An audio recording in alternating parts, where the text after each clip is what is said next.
boys and girls, and welcome to Gordon Guitar. We have a beautiful song from GITTENS, a beautiful love song called Falling For You.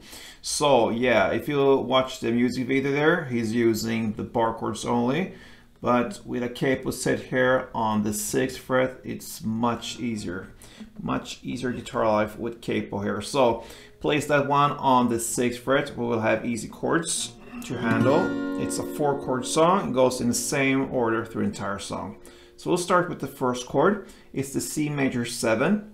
All right, so what you do here, it's 3rd on A, 2nd on D, and then open G, open B, and open E. All right, so that's the C major 7. Then comes the C7. What you do there, you can keep your fingers there in place. With your ring finger on the 3rd A and your middle finger on the 2nd D. And then you just add the 1st fret on B and your little pinky there on the 3rd fret G. That's the C7.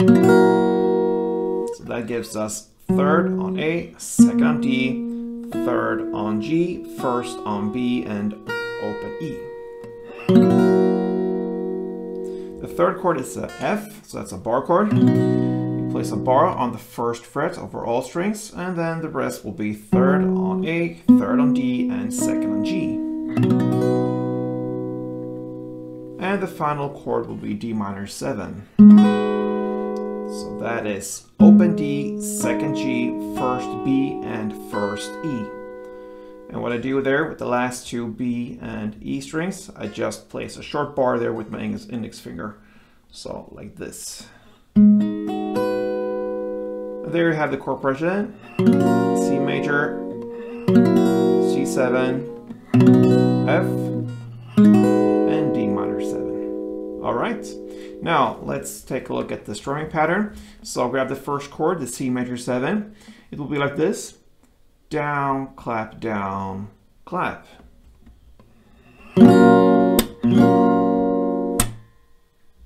Okay, so it's down, clap, down, and then you have a short pause there, and then comes the clap in the end there. So down, clap, down, pause, clap. So to give you a context here, a couple rounds of the C major.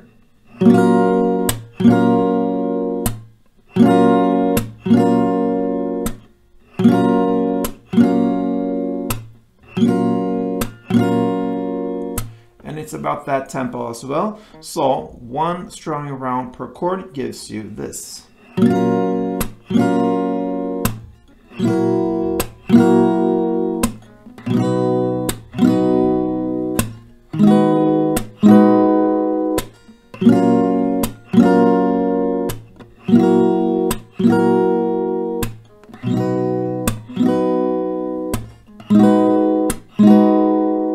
So with that scale, you can play a beautiful love song for your love. So good luck with this one, guys. GITTENS, Falling For You. Until next time, play tuned.